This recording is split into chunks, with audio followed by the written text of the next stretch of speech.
Hello, and welcome to the very first edition of the Better You podcast. Thank you for joining us.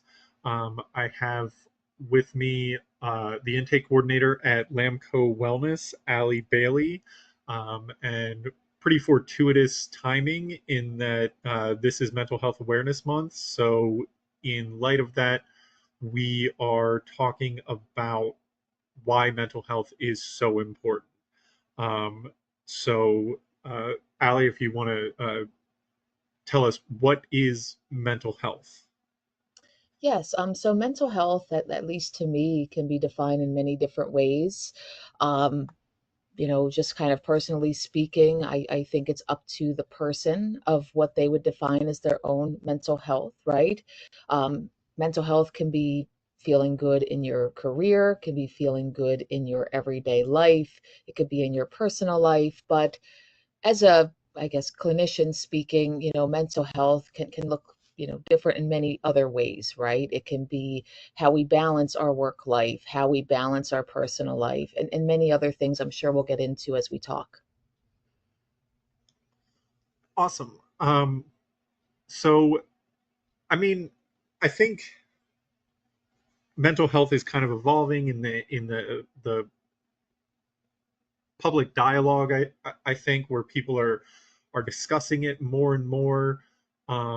It's become more open and more mainstream, which is great. But one of the things I I also see is that we still have a good portion of our population not really doing it, not really dialing in on their own mental health and kind of the what I hear all the time is, oh yeah, it's great for other people, but I'm fine. And I always kind of feel like it's um it's similar to having like a muscle problem or like a pain or something, and you just kind of get used to it and don't even realize that it's there. And then if it's not there, you're just like, wow, I could have done this the whole time. um I mean, that's just how I view it. I don't know if that's really appropriate or Mhm. yeah. Mhm. But do you care to speak to that dialogue that's evolving and how that's happening?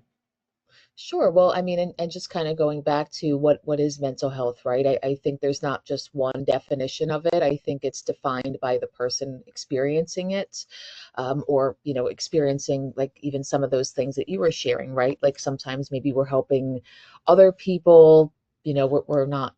I say neglecting ourselves, but we're putting ourselves, not as the first priority. So getting help, I think, can be also very scary. So when we're thinking about, walking into a facility, to meet with a therapist one on one, when we're thinking about logging into a telehealth meeting, like it can be really scary to do that. So I think kind of like what you were saying, like we get used to those feelings, but also maybe we're a little hesitant on how we're going to, proceed with getting that help for ourselves.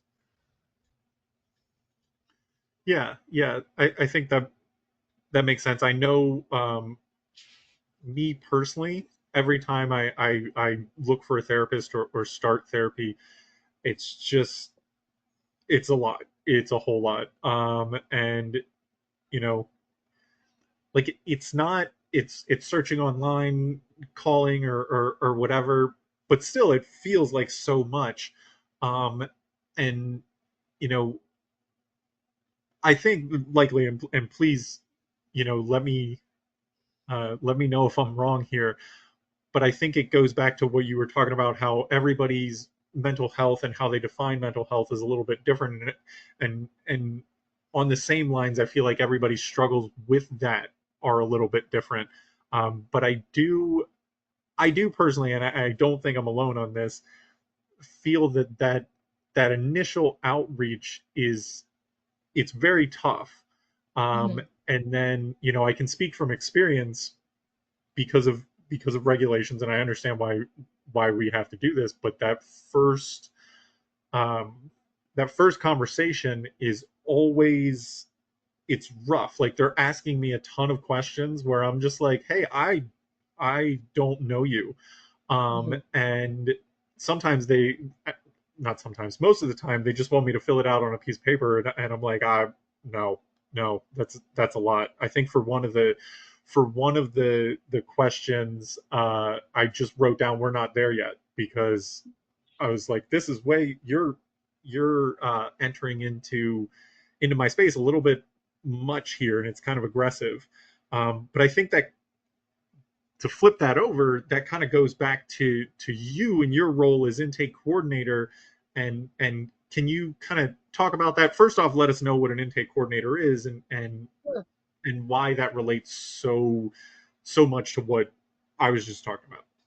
Absolutely. So within my role as an intake coordinator, I am the first initial outreach, I'll say, whether it's someone that's inquired, online or over the phone, or, I have their information in another way, I will reach out to that person that has, elected to look for those services. So providing them with a warm, gentle environment, whether it's over a face-to-face call, on something like this, because our practice is a more telehealth practice, or over the phone, I'm able to kind of learn a little bit more about the person and what they're really looking for. Now, you know, what comes with that though is not just me connecting with the person, but trying to find out different, information as to how I compare them with the person that would best fit them possible. So, for example, if someone's, reaching out, I mean, sure, it's very anxiety ridden to reach out again. We might feel different emotions such as shame, guilt, fear, depression, when reaching out for that help. But, if someone exhibits again with anxiety, maybe I will pair them with someone who, specializes in that area, a little bit more, um, equipped with those skills to help that person along their journey, because I think it's a journey, right? When we're, working with someone else collaboratively on a continued basis to have that help. So yeah, so part of my role though, kind of like what you were saying, going back to that is, meeting the person where they're at. I mean, sure, there are questions that are on what I say of like a questionnaire, just to kind of learn a little bit more about what that person's looking for in services and how what we can help, as a practice over at Lamco. But, being able to allow them to feel comfort when answering or with not answering the question. I think it kind of goes into connection quite a bit. Like you have to be able to connect with the person, and especially when you're passing them to their designated clinician, there has to also be that warm connection there as well. Yeah, that makes sense. I was actually reading in an article not too long ago that the best indicator of whether mental health help will be successful is the relationship and the depth of the relationship that's formed between the individual clinician and their client, which I think is very telling, but also in a way not surprising. Mhm. At least from my own experience with therapy, I've had all variety of clinicians with different backgrounds, and usually the ones that I can get through and grow the most the quickest are the ones where I really connect with. Mhm. Um, you mentioned that Lamco Wellness is telehealth, and I know that for me that's great. I'm pretty indoorsy right now in my life, and I just don't like leaving the house if I don't have to. So that's awesome. But I also think that there are circumstances where maybe people want to see somebody face to face, Yeah. or maybe it's just not. Telehealth isn't the way to go. Mhm. Can you kind of speak to what might let people know? Oh yeah, telehealth is the way to go for me, or maybe I want in person, or maybe even something else, something more intense. Yes, absolutely. And I think it's just the level of care that someone's looking for. Let's say we're very busy people, we're on the go quite a bit. Maybe, our work schedule and clinician schedule does not line up for an in-person, or, something along those lines. telehealth could be, the way to go. Now, again, with convenience, telehealth is great. I think getting care in itself is number one, right? Like, going for that care is very important, not only for ourselves, but for the future, for helping to process the past, whatever it may look like. But yes, someone in different particular situations, they might want to go in person. And, sometimes there is an option to then go, I say remote or telehealth after that. But yeah, it's all dependent, I think, on what the person's looking for and their levels of care and where they are at that time. That makes sense. That makes sense. Um, so I want to talk about self-care because I think that, Yes. for me, and potentially for a lot of people, um, but for me personally, I view therapy and just kind of checking in with mental health clinicians, almost like going to the dentist or going to the gym, in that, you know maybe everything seems fine, but it could always be a little bit better. It could always uh, improve, and maybe there's a weakness that I don't see, that once I kind of get there, I'll be like, oh yeah. So can you talk a little bit about the self care aspect of mental health, and kind of what that means, or what that might mean for different people? Right. So I think self-care and for some folks, it's like a reward, right? Like I get to watch a favorite show at the end of the week, or I get to go take a walk on a really bright, beautiful day. However, I think implementing self-care, having like what I say, like those micro breaks during the week or during your day can really help to boost your mood. Like self-care, I think, should be a part of a routine, right? And I say the word should because not putting a negative, connotation onto it, but we say things to ourselves, right? Like I should take out the trash. I need to take a shower. I need to exercise, right? But we don't want it to feel like a chore. We want self care to be, hey, this is my time, and kind of like what you were saying about dental work or, going for checkups and things. I mean, that's self care in itself. And, in addition to that, could be meeting with your clinician face to face or telehealth, right? Because we only have so many hours in a day, so many hours in the week. So having those things that help us with productivity, but also make us feel good, just finding that balance, I think is extremely important. Yeah, yeah. No, I agree. What you were talking about reminded me of something I read a while ago, and it may have been by somebody who doesn't know what they're talking about. So if it sounds off, please be like, yeah, don't don't keep repeating this information. Um, but they were talking about, depression uh, and anxiety, and just trying to get through your day and everything. And they were saying that, the self-care breaks that you talked about, of going for a walk, or just watching TV or whatever, is like being in the ocean and trying to swim, and then, coming up for air. But that experiencing a sense of accomplishment is like learning to swim, and Hmm. it's very easy to focus on coming up for air, because that's the part that you really need, but it doesn't move you forward Hmm. without experiencing that sense of accomplishment. I think that's how it was worded. I'm very much Okay. paraphrasing. That's Um, okay. Yeah. I guess my question is that is there where's the truth in that? Is there any truth?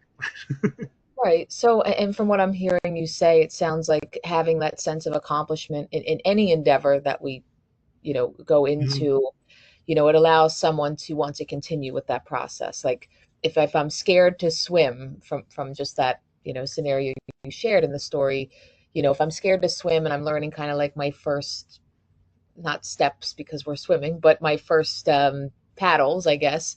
Mhm. I feel wow, like I was able to do that, so I want to keep going for more and more until I learn how to be the swimmer that I want to be. Is that kind of what I'm hearing? Like, Yeah, yeah. Also, I just want to point out, I love your verbiage and context of like kind of dialing me in, because I just gave you this really rambling thing that popped into my head, and you went from what I'm hearing you say, just kind of, Yeah, hey, let me make sure that I got this correctly, yeah, I and want to make then sure. relate it back. Is that like is that part of therapy training, or is that Um, just Allie Bailey coming out? Kind of a little bit of both. I have to say, I'm very passionate with what I do. So, I always want to make sure I'm understanding something correctly so I'm not misspeaking, right? But Yeah. I definitely think with feeling accomplished, like no matter what we do, right? Like if Hmm. I today go to the gym and I scan my card at the counter, I feel like I've accomplished something. I've walked into the gym, right? Yeah. Doesn't mean I went and had the best workout of my life, but I showed up, right? So Hmm. when I think about accomplishments, when I think about kind of diving into something that we're unfamiliar with, right? It can be helpful to have like that support along the way. And I know I'm kind of jumping around a little bit, but No, kind of please. going back to what you were saying, I think it's up to the perception of the person, right? Like something may feel scary to them, Hmm. but then as you do something, more repetitively and you feel that sense of accomplishment, it makes things a little bit easier. So if I can kind of relate that with like therapy and kind of going into again with my role as intake coordinator, I think that the first step, which is really scary, of like reaching out to somewhere and then someone like me who's a complete stranger calling you or emailing with you, to have that exchange of information, like it can be very scary for that person, but they've taken that first step and they're accomplishing what their beginning goal was to get help. Hmm. Hmm. Yeah, absolutely. Absolutely. So, one of the things that I think, and we were talking about this earlier, that is very important in terms of mental health and you know care, I guess, is the idea of setting boundaries with your others, or yourself and others. There we go. And do you care to talk about that and what that means from a clinical perspective and also from a personal perspective? Yeah, definitely, definitely. So, I know life is very busy. We can go in many directions in our day to day and our week to week.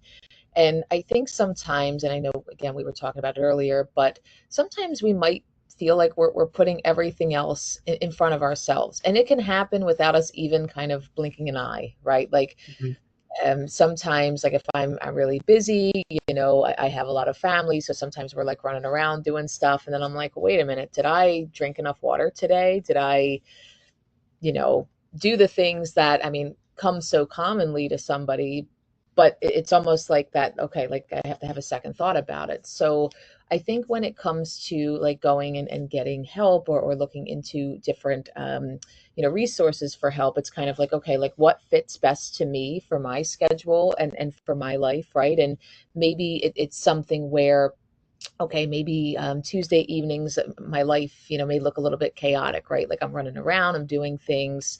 But that's like the only time that I know I can kind of, move my schedule around a little bit so that way I can have, my telehealth services.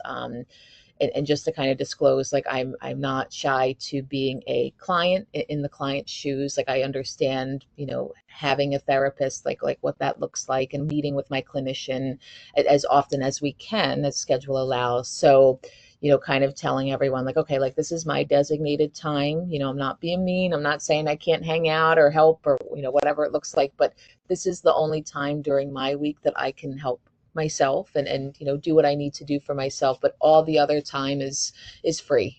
I can go and do whatever. And kind of looking into it from a clinician's perspective, we see that as like the accountability, right? Like someone coming in, someone continuing to walk alongside us in their journey for what they're looking for long-term help. Yeah, that makes sense. And going back to one of the things we were talking about earlier, which is kind of the relationship that develops with a clinician and their client.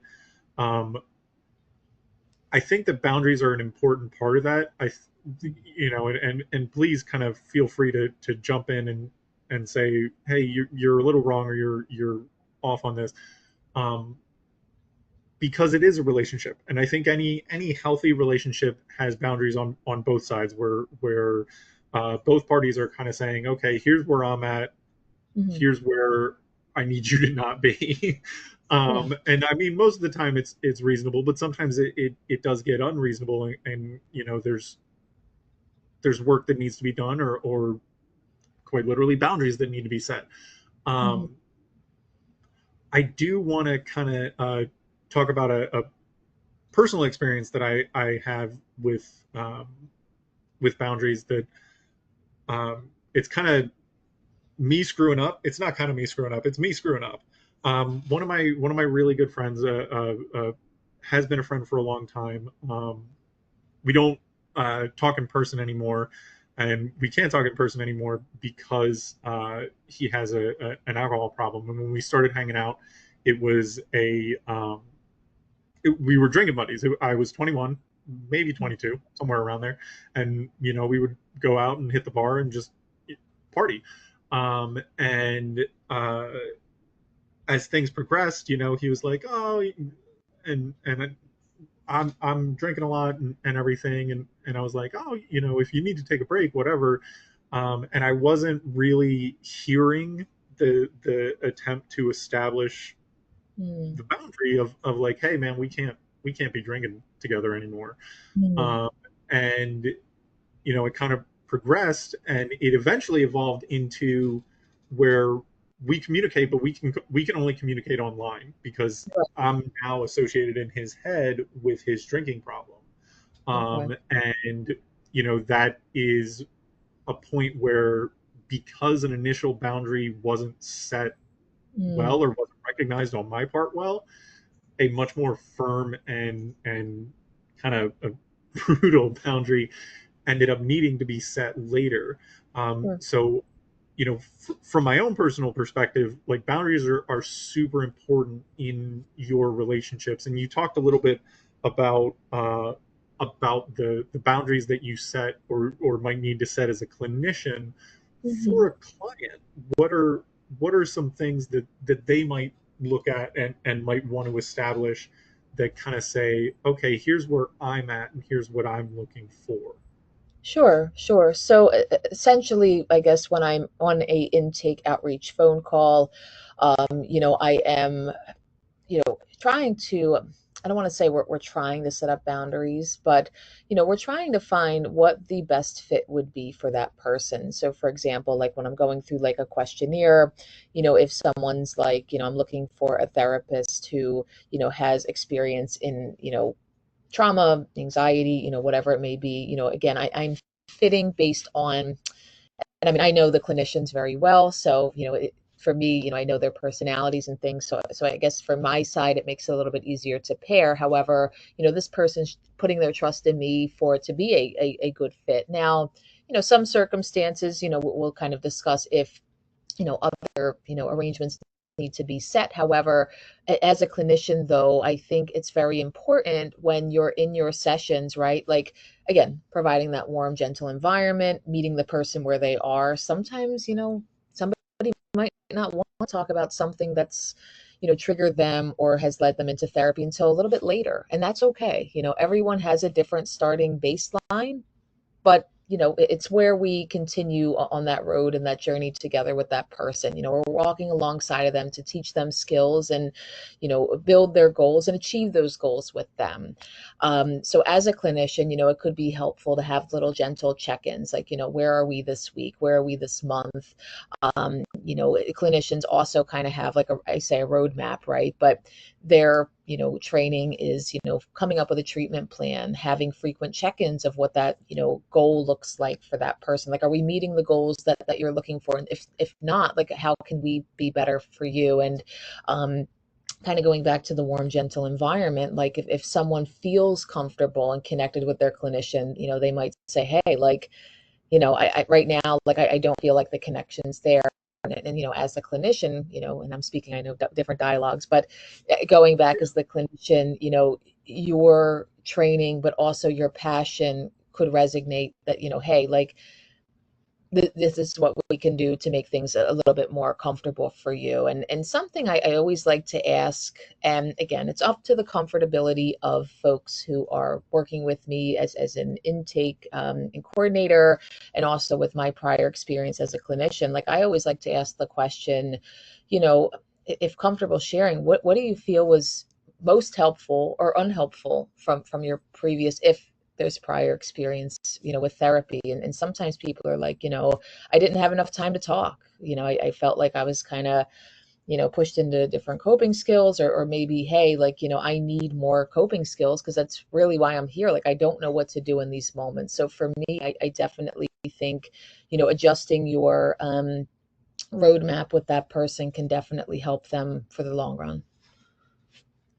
That makes sense, and I never thought about that, but that's a good question to ask. One of the experiences, and kind of in the theme of boundaries, but on a different perspective, I guess, that I have had is where I was talking to a therapist, and we would only meet like once a month, maybe once every 2 months. It was fairly infrequent, um, mostly because she was very booked. But Mm, every time I would meet with her, I would have to essentially remind her who I was, and what was going on with me, and everything like that. And I was just like, man, you're not a good therapist. And in preparing for this podcast and everything, I've talked to a lot of clinicians, and one of the things that kind of stood out to me as a reoccurring theme is that depending on the company that the clinician work for, they may be, doing 40 plus 1 hour sessions a week, mm, with different clients, and they might have hundreds and hundreds of clients, mm. um, and that's their whole work week. That's 40 hours. So it Yeah. doesn't really leave time for taking notes and refreshing themselves on a Mm. client, and things like that. So I mean, obviously there is, but can you speak to the boundaries between a clinician and the company that they work for, and how those boundaries might impact in a positive or negative way the relationship that the clinician and the client can develop? Well, I guess, and I really feel I can only say so much because I, don't know all different policies and procedures for, clinicians Yeah, and their yeah. companies. But kind of thinking about it though, I think that, and going back a few topics, like self-care is important, right? Mhm. Certainly it goes for any job. Like, if we're working a lot of different hours, you know, maybe setting like a little I say meal break, right? But a little bit of a break in between clients in the day could be helpful. And again, this goes for any other profession, whether it's finance, I say medical, but like for doctors and things, like, when we're hearing so much, right? Like, it can be helpful to say, okay, like, this is a little gap in the day. Maybe this is the time I catch up on notes, or I go outside and take a little breath of fresh air, come back in. I mean, being in the field, I know a lot of clinicians who, express to me different ways that they kind of, I say decompress, or, kind of refocus and recenter themselves. Like, I have one friend in the field who will tell me, like, okay, like, yes, um, therapy typically goes 45, 50 minutes, give or take, depending on the, level of care the person needs, or if they just need to have a few extra minutes. But hey, I have 5 minutes between that client and the next. Maybe, during that time, I'll catch up on my notes, or, I'll step into the restroom and I'll just take a moment to do like a small little 2-minute breathing exercise, because it brings me back to centering myself. And um, I'm sure in future podcasts, there's going to be a lot of discussion of what, coping mechanisms look like and things. But, I think the mindfulness, or recentering with ourselves to be more present in the moment can help. Because I think too, when there's just so much on our minds, right? Like, we can't, maybe focus at that moment. It doesn't mean that we don't care, or we're not focused, right? But just to kind of have that little extra self-care time, that's, I guess, a boundary, we can kind of set for ourselves, right? Like if we're feeling just the impact of the day, if we're starting to learn patterns, like, okay, like, again, just for anyone in general, if we're feeling really overwhelmed, like what can we do to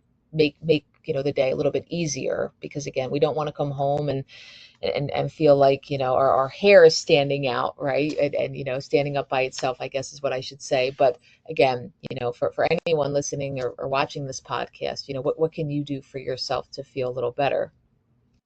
Yeah, yeah. And I mean, so on the other end, and as a client, in that situation where I'm with I'm with a therapist. I'm assuming she was overworked. Maybe she was, just not really good. But I'm assuming she was overworked. But if you're a client and you're in that situation where you're kind of having a clinician that doesn't seem to have the time for you, like for me personally, it was an awful experience because Yeah. you go to get help. Like how do you respond to that? How do you keep going? Because I mean, like I said, when that happened to me, it was very defeating. It took me a while to even want to try and get a new therapist. I think what I ended up doing, which is absolutely not what anybody should do, is just canceling all my appointments and kind of like quietly retreating back into myself for a while until I felt comfortable going out again. Sure. Um, but hopefully, I really have to hope there's a better response to that than what I did. Well, and I think it's up to the person, but sure, it can almost feel like we're a turtle going back into our shell. Like I've opened up quite a bit, and I don't know the level of care that you'd had if you'd, met with them for quite a long time, or what that, treatment I say looked like. But, definitely kind of going back into our shell, it's like, well, am I going to be able to trust someone again, But I think as a clinician's perspective, and I know we're talking more about the client here, but having that ability to provide an empathetic ear, right? So for example, like if I was a client, and I think of it also kind of like with relationships, right? And I know I'm jumping all over the place. This is just how I Please. guess verbalize my stuff, but I think of it like relationships, like, let's say we have our partner, and we might not feel as heard by them as we'd like to be, but having that connection, whether it's in personal life or with professional contacts, such as like a mental health counselor, we want to be able to feel like we can express ourselves, because this is the place that we're the person we're going to, with the expectation that, hey, like, I know I can come here to talk about what's on my mind. And maybe, in your situation, what was on your mind at that point was, am I feeling heard by my, therapist? And again, we don't know if it was an off day. We aren't sure the other circumstances coming from it. But I think, sometimes it can be helpful to verbalize, like, hey, like I'm feeling a little disconnected from you, just as we would do, if it was with a family member or a partner, like, I know it's scary walking into the doors of the therapy, organization, or logging into that link, but I also know how it can be scary to, I don't like to use the word confront, but to bring something up like that, right? Like, hey, like I don't feel like I'm being heard or listened to by you or understood. But I think too, it's just that, again, connection piece that brings client, clinician, or whomever back together, and kind of working collaboratively, like, okay, like how can we all, you know, work in unison to make things easier for client, for clinician, for everyone. So thinking of it in that way, can be helpful, but also reminding ourselves that, we've showed up for our sessions, and we want to make the most of them. And maybe talking about that uncomfortable disconnect from the clinician could be helpful, if that was ever a case. Yeah, yeah. No, I mean, maybe you can't you can't go back and redo what you've already done, but no, it does make sense. Because, like I said, I definitely, when I did it, I was like, "There's a better way to do this," but this is where I'm comfortable. Um, what what does getting care look like? And how is that? And I know we have some differing opinions on this, because I am pretty anti using insurance to get mental health care, and it's just my own personal horror stories with it, and where like things just kind of went awry and everything like that. But when we were talking about it earlier, you brought up something that I think was very profound and very important, where you said, and please correct me because I'm paraphrasing, that the important thing is to get care, right? I'm sorry. Yes, I didn't want to cut you off. So I think for what I have seen, not just being a client, but also being in the role of the helper. When we see a help seeker, when we have passion in what we do, we certainly want to help, everyone.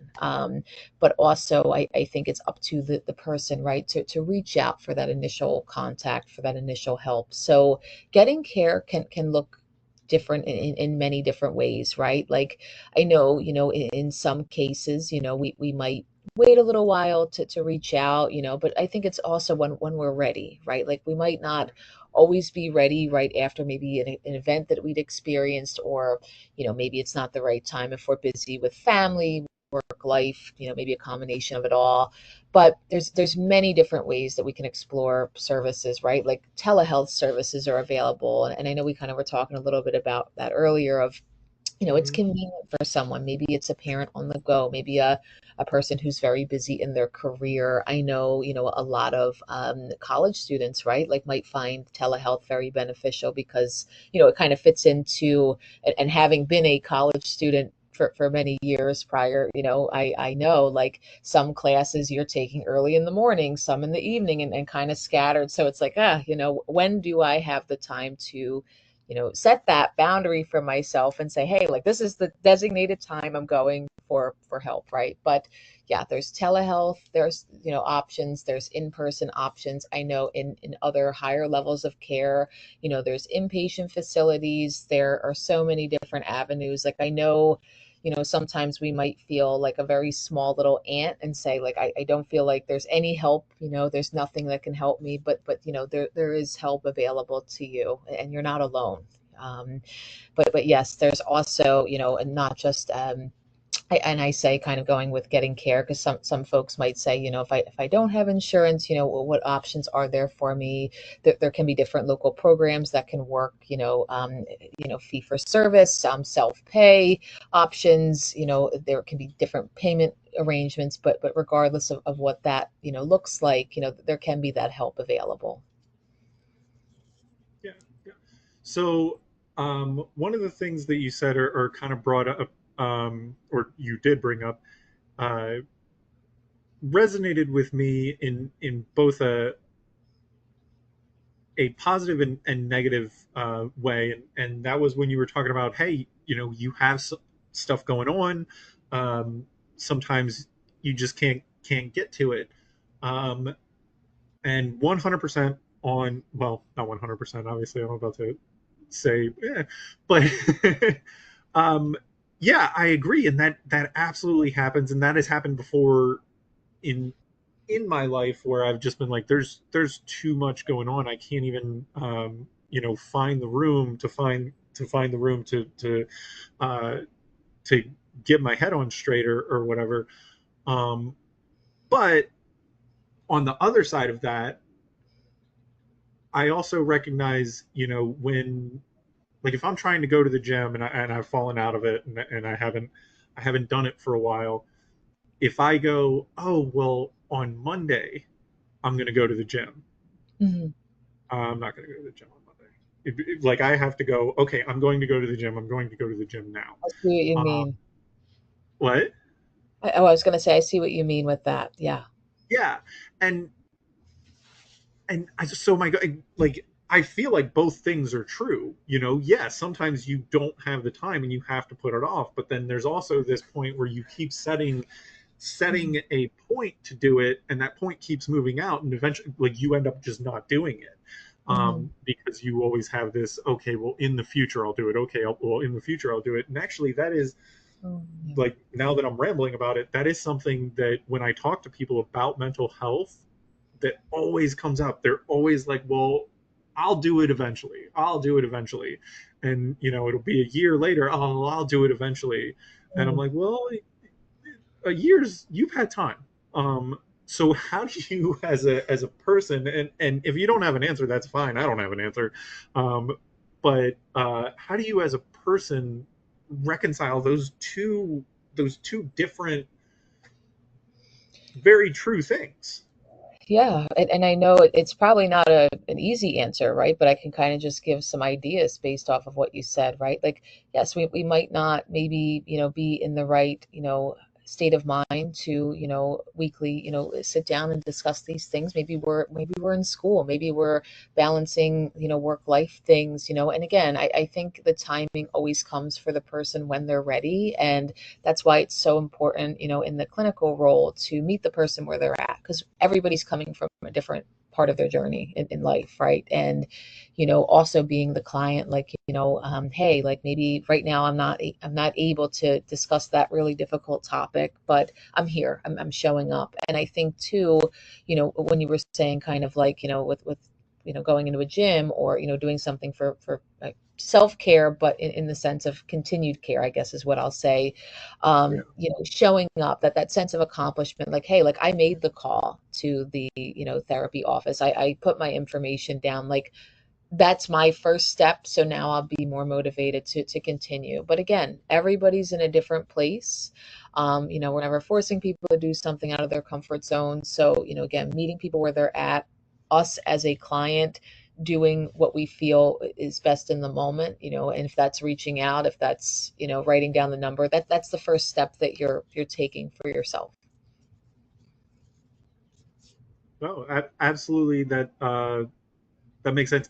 And just as a kind of quiet or loud aside, um, absolutely love talking to clinicians, and obviously yourself is included in that. But just in general, because I feel like when when I'm talking to a clinician, there's always this sense of, hey, like here's where I'm at, here's what I'm thinking, and it's kind of random and weird, and it doesn't make sense. And I always get back from the clinicians of like, yeah, yeah, uh, yeah, and that sounds like, sorry, again, I'm rambling. That sounds not helpful, or potentially like, oh, anybody could do that, but no, that's not the conversation that you get from people, um, really, ever. You really don't get that from your friends. The one exception I will say is, and if you haven't seen it, or for anybody who hasn't seen it, I won't ruin it, but there's a scene in the third season, the most recent season of White Lotus, where Walton Goggins, is listening to Sam Rockwell talk about his life in Thailand, and it gets really intense, and Walton Goggins kind of goes, "Oh, yeah, yeah." That's really the only time. If you're hitting your friend with a whole lot all at once, that's the only time. And maybe that's what's happening every time I talk to clinicians. I'm just hitting them with a lot. But I think that, going back to getting care, and just the importance of mental health, I think that that is part of what, makes therapy and makes getting help so impactful, is having that, and again, please correct me if I'm wrong, or if I'm coming at it from a different perspective, but having uh, that sounding board to kind of say, hey, here's where I'm at, and it doesn't even make sense to me, Hmm. but uh, I'm saying it and I'm getting it out, and to have somebody say, yeah, yeah, that, like, that's cool, that's okay, because I know me personally, and I might be alone in this. I don't think so, but um, sometimes just saying something is a huge step forward. And Yes. I think for me, part of it, and there's definitely many more layers that goes into therapy and counseling, But part of it is just having being able to have a conversation where you can ramble, and just kind of get out what's there, and recognize maybe it doesn't make sense. Yeah. Um, but I don't know if that was a question. I just kind of wanted to contribute there, I guess. Uh, I think my question around that is, as a therapist, what is the process of that look like on your end? Just out of curiosity, this isn't even trying to like encourage people to get help. I'm just curious. I mean, and like you said, and I'm one of those people that if I have something going on, like right then and there, I have, you know, I say five people on one hand that I will call, and kind of Mhm. going down the line of like, let me tell it to this person, let me tell it to that person. And, by the end of me like venting or ranting, they're like, okay, like, heard you. All right, good luck with whatever it is, and just kind of hanging up the phone. But I know, and I know I'm kind of going personal and then kind of going more, the clinical. But when I go to, my therapist, I'll say everything, and I kind of look at them and I'm like, I know that made no sense to you, or that just was like 10 Maybe thoughts I'm not alone in that, but in one sentence, right? But what I look for as a client is like someone that says, okay, like, whatever it was that you were talking about, it made sense to you, right? Like it made sense to you, or maybe it didn't make sense. And that's why you're here. You're trying to, unpeel the onion as far as like, what's the root of what that was about? Like, is it something from the past? Is it something you're just trying to kind of work through now? Is it something that, is really important to work out now from the past to get to the future? So as a clinician, you are constantly kind of thinking about what the person's saying. So it's very important that you're active listening, that you're kind of going back and really making sure that you're understanding and following what the person's saying, because then you can work collaboratively of like, okay, like what did that mean to you for that experience, or what will it look like for you in the future to have a similar experience? So again, just maybe trying to process further through that person's thoughts, because I think like when I talk to friends, like they only open me up to like one perspective, like especially like let's say it's an argument with my significant other, like they'll kind of jump on my side and say, well, you're right, this is that you're right to how you feel. But and again, I don't argue with my significant other, but this is just I guess a topic for discussion here in our podcast. But when going to a therapist, like they're not personally connected to us, so they don't have like an opinion or a side, right? Like as a clinician, we're neutral. We're not choosing sides. We are just being that person that listens. And then hey, like if we have to explore different perspectives, like it allows the client to just feel more heard, and kind of look back at the situation and say, I'm seeing it through a different lens now. Like it's not just the lens of when I was hurt or feeling, not at my best self. now that makes sense. And you talked about the conversation with your friends, and getting it from one perspective. And I've had that conversation with friends where they're telling me about something, and I'm like, you may be in the wrong here, but also I'm your friend, so like you got my backup no matter if you're in the wrong or not. And like, you're being a good friend, but you're not necessarily in that moment being a good mental health advocate, if that makes any sense. I understand. Um, and so I like, one of the things, kind of bringing it back to, hey, go get help, to people, and just go to therapy. Um, that I hear from a lot of people when they're talking about mental health help is, oh well, I have friends, and that's all I need. And I do not in any way want to discount how important your friends and family are, because it really is, at least to me, and I think to everybody, maybe not everybody, but it is a crucial part of your emotional well-being, is having those sounding boards, and those people in your life. But also, there is a difference, and again, please correct me if I'm wrong, but there is a difference between somebody who will hear you and have your back, and Hmm. somebody who will listen to you objectively. Like, they're very close, but there is a slight difference. and they accomplish two separate things, I think, Yeah, just in my experience as a friend and as a client, you know. yeah, yeah. No, and I hear what you're saying because yes, it is good to have those sounding boards or those, support systems, right? Like I know, you know, I see my therapist once a week or maybe every 2 weeks, depending on how our schedules line up. So I know I can't just, walk into her office or sign on to the app to meet with her, but I, can call a friend. I know someone's work schedules, hey, like, can we talk a little bit? But, it's someone to, yes, vent to and someone that does have our, best interest. But I think also having that professional, it sets it apart in a way of like, okay, like maybe I'm having a conflict with that friend I called. Maybe it's, something, again, there's so many, I say it's full of endless possibilities, right? So we're definitely trying to, feel heard, process things, but I think having that professional can definitely set it apart because they can teach me skills. They can, again, not be in the situation itself, but also in a professional way, kind of explore the problem, come up with maybe a solution, maybe, kind of say, hey, like, maybe this is something that's, a pattern, again, it's very different in every scenario. But I think, coming full circle with everything we've kind of talked about today, it's important to have supports, whether it's, friends and therapy, or hey, maybe we feel alone and we want to make those connections, right? So maybe, our therapist is our first step of like, how can I feel better, with everything that I'm doing.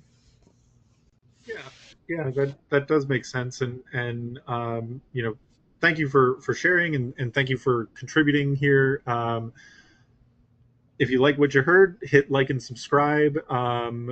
Uh, Thank you to our sponsors, Lamco Wellness, and please join us next time where we will be discussing with Ali again the correlation between mental health and physical health.